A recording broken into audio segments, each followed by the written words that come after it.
Hello guys, सबैजना सन्चै हुनुहुन्छ होला। आजबाट मेरो 365 days blogging challenge nonstop आजबाट start भएको छ।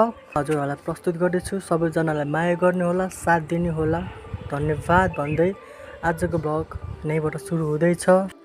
बिहान चाहिँ यसो भिडियो बनाउन पाएको थिएन, दिउँसो यस्तो भोक लाग्थ्यो। त्यसपछि यस्तो घरले त सामान हेरेको चाउमिन मात्रै रहेछ, त्यसपछि काटकुट गरेर चाउमिन बनाएँ अनि फेरि ग्यास चुलो सफा गर्न थालेँ।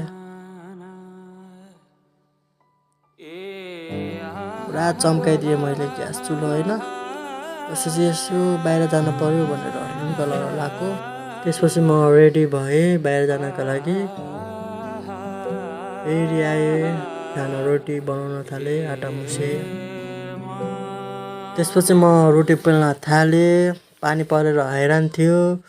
त्यसपछि चिया बनाएर चिया खान थालेँ।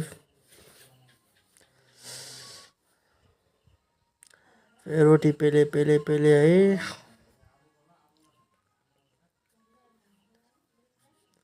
अनि एउटा रोटी त बनाइभएको थिएँ होइन। फेरि एउटा रोटी त डढ्यो के। त्यसपछि एउटा मात्रै डढ्यो, अरू त राम्रै भएको थियो। ल त आजको लागि भिडियो यति नै। सबैजनाले माया गरिदिनु होला। भोलि भेटौँला।